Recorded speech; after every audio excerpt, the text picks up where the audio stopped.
So this is my first video back home. I just watched my video that I recorded right after surgery. And some things have happened. I have more clarity, so I want to discuss all that. Okay, so I've been home. Surgery was 2 weeks ago yesterday, day before, kind of, because it was like middle of the night almost.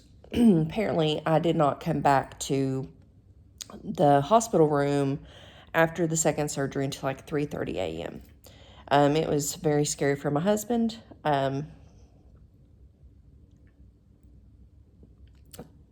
The only thing that I remember was at some point during the night I woke up because anesthesia, it just clings to me. It's so hard for me. And the fact that I had to be put under twice, I woke up to him crying.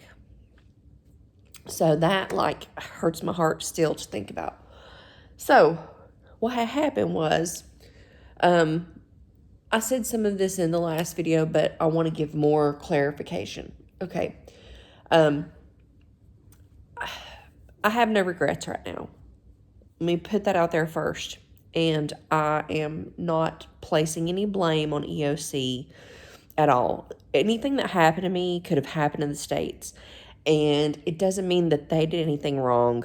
I feel like there's maybe an issue for me, and I definitely need to address this because I'm going to get skinny and I'm going to need some plastic surgery to get rid of this loose skin, and I need to figure out what caused this problem so I don't have it again.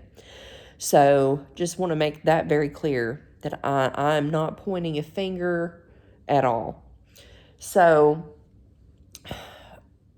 I did have weird feelings because, I felt like, what have I done? And I totally felt like a medical tourist, which I was. And that's so weird, but it is what it is.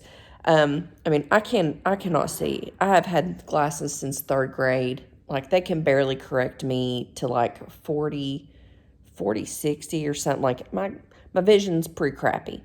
So they go to take me back for surgery. They take my glasses, and everything's just fuzzy colors around me.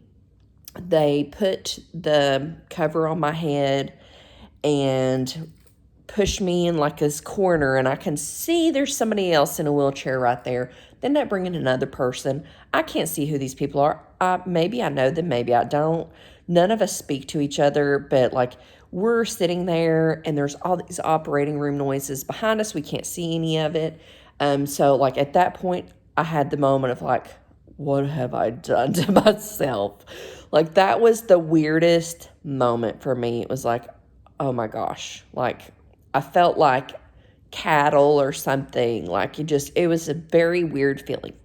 So they take me back into the operating room, and I get on the table. They're talking to me. There's a slight miscommunication because I'm in Mexico and I'm a Southern gal that's super hillbilly speaking. I think it's the anesthesiologist. I thought he asked me if I had been to sleep before, and I'm like, yes, and telling him, I have been put under before, and he's saying sleeve.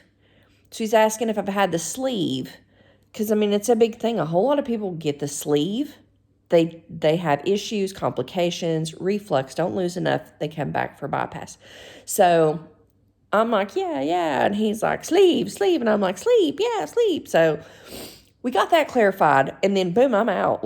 It was so fast. I was out. And I only remember the hubby crying and then waking up the next morning. So what I was told happened was, get to recovery or whatever. And I think maybe I don't know if I was having any issues in recovery, but they brought me back to the room. I was not alert. I expected this. I did not expect to be alert after recovery. I did not expect to get up and walk right after I got back to the room, have communication. That's just anesthesia clings onto me. I cannot fight it. I'm out. So, anticipated that. But apparently, I got to the room, have the drain tube in, and the hubby said that they just were taking cup. Like, it has like that little bulb on the end of it, and you can squeeze the stuff out of it. So they had little styrofoam cups. He said they were just taking cup after cup after cup of blood out of the room. And then they had to get Dr. Ortiz back in, and they made the decision to open me back up. So they cleaned me out. They found a lot of blood. They found a lot of blood clots. They said they found no active bleeding. And then I was back in the room. I had a catheter in. I still had the drain tube, of course. And I was totally out of it. They knew that I wasn't getting up. So, nobody else had a catheter but me, as far as I know, anybody that was there. That's been a question in the group is, I'm scared of a catheter, and everybody's like, you don't get one. I was like, I did. So, yeah, had the catheter in, had the drain tube in. I couldn't get up and walk until, like, the day that we were leaving the hospital on Sunday. Saturday, I think I got up a little bit, but, like, I was still so loopy, and I was in a lot of pain. I could not get up and walk. I feel like I lost a whole day compared to everybody else. One thing I found out that I didn't say in the last video, I actually lost about 20% of my blood, and I ended up needing a transfusion. Like, I lost enough to need a transfusion. So, I had no issues after that. Like, my drain tube, it was draining. Stuff was coming out of it. That's normal. It wasn't excessive. So, I was released Saturday. I'm going to talk money here. So you pay with the OC, you pay for your surgery up front, and they let you know, hernia repair, $350, even cash, brought it. You can pay with the card. I had an envelope just for that. I anticipated that. All my research into this, the group, like the highest hospital bills, because anything extra, any extra medication, I don't even know what all some of it is, that you have to pay it before you leave. And like $300 and some was like high. So Rob and I are leaving. They give us a hospital bill with $62. And I was like, oh, that's good. Yeah. We are walking out to the van, and they're like, oh, wait, we gave you the wrong bill. Oh, okay. We go back in. Hospital bill, $1,200. I don't remember the exacts, but $1,200. Yeah, so we paid it. Ouch. We got back to the van. Everybody was like, your bill was how much? Oh my gosh, that's awful. Yeah, that's not where it ends. So we get to the hotel. We have to wait on our room. We finally get back into a room, and I'm still loopy as can be because, a double dose of anesthesia, and Rob is starving. So, like, you go get food. I'm going to go to sleep.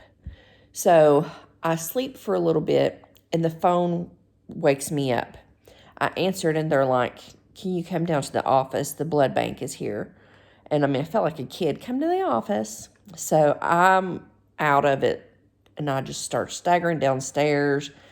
Thankfully, my husband, we just cross paths, and he goes into the office with me because he's like, what are you doing down here? Like, they called me, they told me. So there's some guy sitting there from the blood bank, which I didn't even know the blood bank was a thing. I knew you would have a hospital bill. And they gave me another bill. And this bill is about $1,400. And I was like, you're confused because we just paid $1,200 at the hospital. And they're like, no, this is separate. I had to have 2 bags of blood and 3 bags of plasma. And they said, like, there's like 3 papers laying there. And it's all in Spanish. And we're confused. We're like, what are these things? And the pesos is like, looks like we owe $1 million.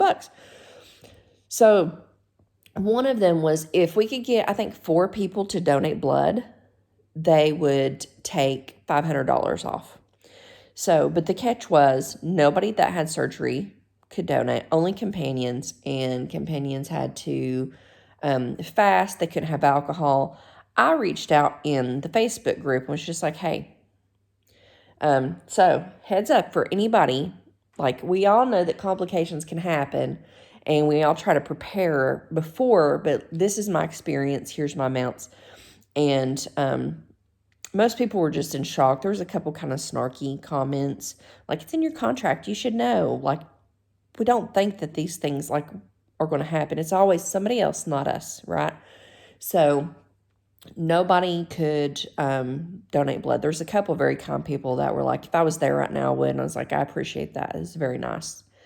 So my husband does donate the next day, which was funny because when they finally took him, he donated. They were like going to come back and get him hours after he donated. And he was like, no, I'm not doing this. And he like talked to some guy and got a map and figured out where he was and where the hotel was and took a picture of it. And he had his own little mini foot tour on his way back to the hotel. He comes in like with the pizza box, and he took a bunch of photos, and it was like a 40-minute walk. I don't remember how far it was, but he was like, yeah, I'm not going to sit here all day while my wife is at the hotel and wait for y'all to come back and get me. Deuces, like, I'm gone. So love that man. There were a few of my surgery sisters that gave us money towards our bill. I won't name any names. They wanted it to be kept secret.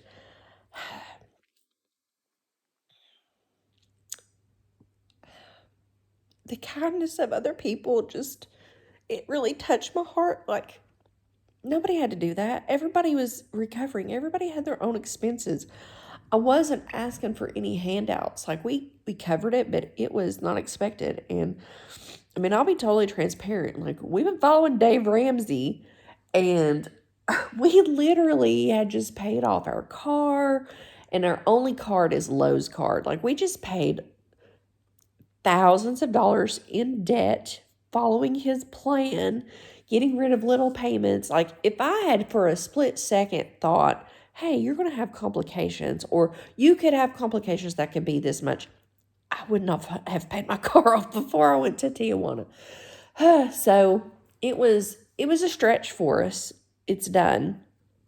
I wish that we had been better prepared, and that's why I've spoken openly about this to the group, and I've tried to stay positive about it. So that's not even all of it, okay?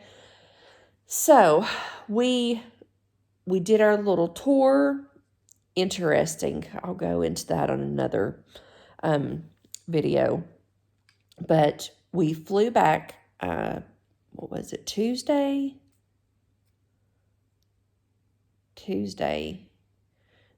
night. We didn't get home until like 3 or 4 hour time.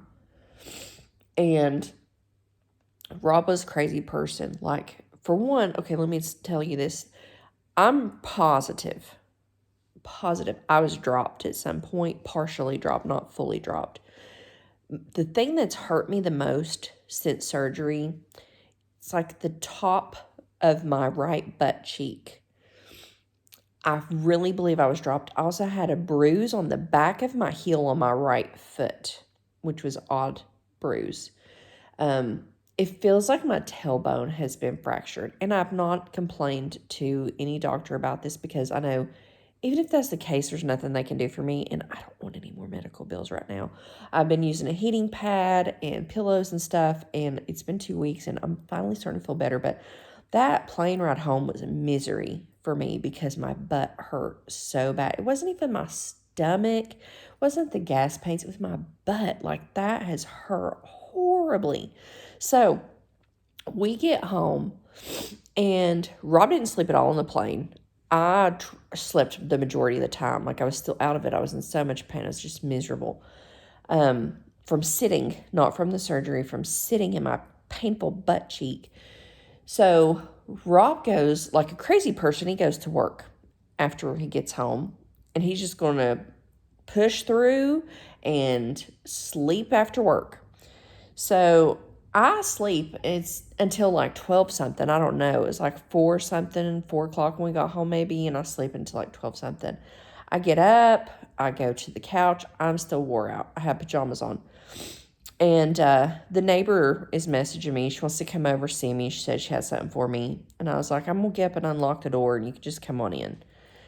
Well, I stand up. My clothes are soaking wet. And I looked, blood everywhere. I had on like winter pajamas almost. My panties, my pants, my shirt, blood has soaked absolutely. Like I could wring them out. I have a photo from days after how wet they still are, and they had dried for like 2 days. So I'm like, as soon as I stand up, I'm like, ooh, and I text Rob, and I'm like, I need you. I'm bleeding. And thank the Lord, he's literally had just turned onto our road right down from the house, and he's like, here. And he comes in and looks at me, and he's like, oh my God, like, what is that happening? So I refused to just go. He's like, about to call an ambulance or just get me in the car. And I was like, no, I need to take a shower first. So, like, I'm showering. The water around my feet is red. Like, my drain hole, blood is just pouring out of my drain hole. Get me changed, get some bandages on me. And I messaged the EOC nurse, and she, of course, I mean, the emailer, she doesn't reply right away. And I was like, I can't wait for a response. Like, I need to talk to her. So I called her, and she's like, oh my God, go to the emergency room. So we go to the emergency room, and the bleeding it's slowed down some from what it was apparently. They kept me there for a while. They did a CT scan. They found that my hemoglobin was dropping, and I have a hematoma in my stomach. They had concerns that it was going to obstruct my bowels. They said I needed to go to a different hospital. Like, my only options were hours away. Try to summarize this as best as I can, because I know this is a long video here. But basically it was like maybe 4 in the morning or something. It was early morning. I ended up being med flighted, helicopter, to another hospital, and I end up in the ER. Well, after I get to that hospital, I can pull up my chart, my chart through UNC, and find out for when I have COVID. I thought me and the hubby had both been coughing and snotty and yucky, but I hadn't been taking my allergy meds in Tijuana, and I thought I just gave myself a sinus infection. No, COVID. So that was not communicated to the hospital they transferred me to. I had to tell them. They gave me a second COVID test to confirm and have it in their system. I ended up being admitted, and they put me in a room, and I was not in a room for very long.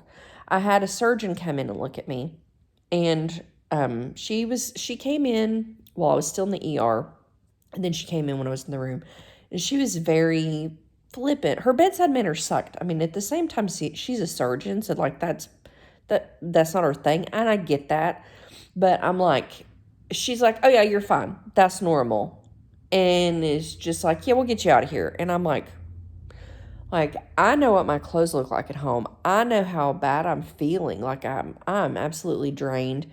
I went through like 3 hospital gowns, bleeding through them, bleeding through the gauze, blood on my sheets. And she's like, this is fine. This is fine. One of the nurses, she had been a wound care nurse.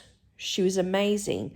She puts like something over my skin because I have sensitive skin. She can see my skin's tore all to pieces from the bandages that I had after surgery, the bandages they keep putting on me. Like, the tape is it's tearing my skin off. So she put something that had some sort of a liquid on it on top of my drain hole and then bandaged over it. And when the surgeon came in upstairs, she's like, what is this? You don't need this, and just rips it off. She doesn't even put my bandages back on all the way.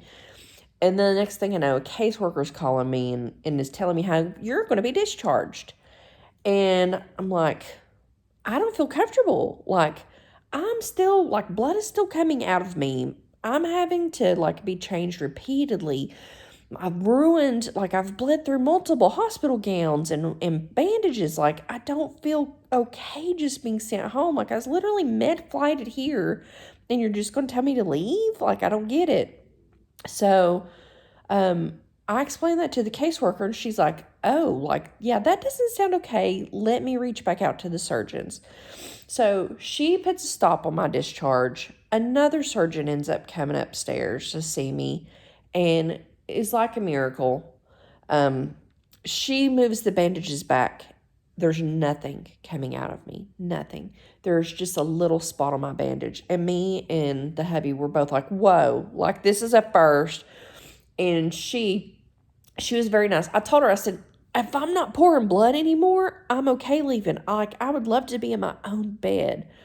So I ended up getting discharged. I have scabbed over. I have had no more bleeding. I've been okay. I've been home for over a week now. Today, I don't feel totally okay. And okay, here's the thing. So a couple days ago, started phase 3, which is creamy salads is one of them. So I've had some chicken salad, tuna salad, potato salad. I bought store made. I don't have it in me to make my own. I did make tuna salad yesterday. But like, I've had dairy, mayonnaises and the stuff. I didn't do substitutions. I've had some watermelon, some pudding, some yogurt. So since introducing the solids, semi-solid, whatever, it's not liquid. My bowel movements haven't changed, like inconsistency and stuff. Since last night, I have had some back pain. I can pass gas. This is TMI for some people, but if you have had bariatric surgery,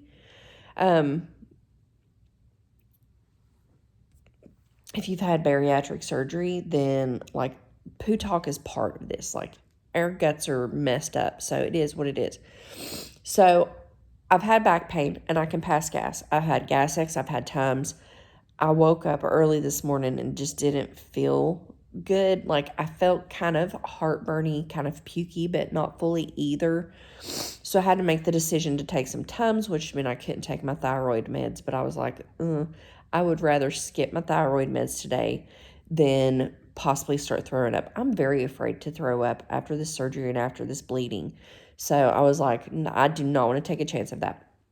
So, it's like gas pain in my back, but at the same time, I can pass gas. So I don't totally feel like it is. I am probably paranoid and overthinking. But right now, I have the concern with the hematoma. Yes, liquid and the contrast, everything is passed through me, but I'm worried that the more solid foods are not passing through me like they should. So today I have opted to just go back to just liquids. It's probably all in my head. And who knows, maybe I do have some gas in there that's trapped and the Gas-X is not getting it out. So that's where I am today. Like, I'm down almost 35 pounds in a little over a month. I don't know if you can see it in my face, but I can tell in the top of my stomach. And I'll tell you too, I know my hernia repair was successful because the night in the ER, they did not let me have my meds. I didn't get my meds. I had no heartburn meds. Normally I take 2 Protonics every night because I have thyroid meds. You can't mix heartburn meds and thyroid meds. So I take my thyroid in the morning and all of my heartburn at night. And if I accidentally mess up and I take 1 heartburn med at night, I will know it in the morning. So the fact that I went all night and into the next day and had nothing and had 0 heartburn, I was like, I know that surgery was successful. I know it was. So yes, and my CT scan confirmed my bypass and hernia repair were done properly. So I'm not concerned. There was a little bit of judginess, it seemed. Like when I read my notes from the hospital, They had to make sure, they said multiple times, patient went to Tijuana, complications from the surgery. Like, that's not what they were saying verbally to me, but what they were putting in the notes, it felt shady, and it felt really dismissive too, because they were like, they said I wasn't lightheaded and I was barely bleeding. I'm like, then why in the world were you guys transferring me by med flight? Like, totally minimized everything in my notes. And that really, rude. But anyway, so I'm probably just paranoid right now. I can't see inside of myself. Like, I'm nervous. I'm going to stick with liquids today. Oh, I've had zero hunger. It's weird. I haven't been hungry one time since surgery. It's in my head, and I've felt no restrictions. I had complications in some ways, but in other ways, I've been very fortunate. I've had no nausea. I've had no vomiting. I've had no real stomach issues. I've had no restrictions eating, which at the same time, I'm like, when do I stop? Like, I'm trying to portion things out. And then, I mean, it's in my head. It's like, I know I didn't eat a lot, so I feel like I should do more. So this is just a learning experience. But yeah, I'm down about 35 pounds, and I'm feeling okay. My energy level's still totally in the toilet. But yeah.